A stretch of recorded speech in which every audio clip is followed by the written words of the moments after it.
I mean, the response to the China spy stuff has kind of been comical, hasn't it? It's kind of been parodic. Whoa, because with Russia, with Brexit, like they didn't want to look into it, did they? Whereas with China, with, you know, the Prime Minister getting his car bugged, now there's 2 spies in Parliament, and now suddenly the Tories are like, well, like, what was the quote the other day? It was an Express headline, if that's any indicator of the rubbish I'm about to come out with. It was like, Sunak will not accept interference in UK democracy. It's like, do these people not have any self-awareness at all? Like, none, really. Like, first up, Rishi will not accept interference in UK democracy. Like, from when? From now onwards? Because when are you talking about, King? Because I thought you were fine with it. Or if not fine, then I thought you just didn't want to know. In fact, how do you even know?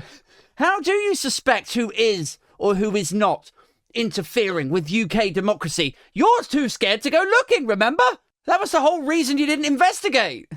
Because you were too scared what you might find. Like, secondly, Rishi will not accept interference in UK democracy. Like, even if we do assume generously for a second that you do have the cojones to take on China, which, like, come on, man. Just live in reality for a sec. Just have a 4-day weekend here, please. But even if you were serious about warning China that you will not accept interference, like, what do you actually expect the Chinese president to do in response to this?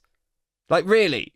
Like, what are we expecting the outcome of this warning to be? It's like, oh, I will not accept interference in UK. Oh, really? Well, I will not accept Kwasi Kwarteng turning my mortgage into a rebranded trust fund. I will not accept my mortgage payments doubling. But do you know what, Rish? I'm not really in a position of strength here, am I?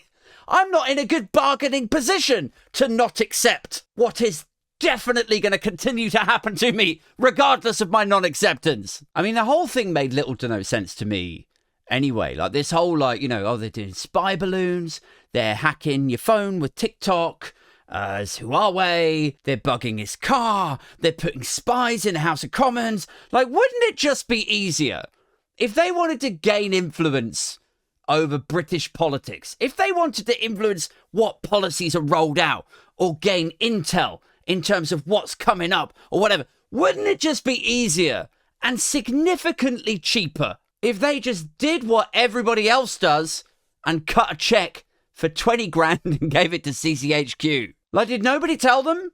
Did nobody tell President Xi Jinping that cheaper than the 10 million or 20 million he must have spent on this espionage operation to infiltrate and do this and do that, all he had to do was write a cheque for £250,000 and he could have joined the Conservative Party's advisory board, who get frequent meetings with the Prime Minister and the Chancellor where no minutes are taken. We have no idea what's being discussed or what they get in return for that money. Like, seriously, somebody should tell the Chinese president, you don't need to spy or hack or anything. You can take control of UK democracy legally.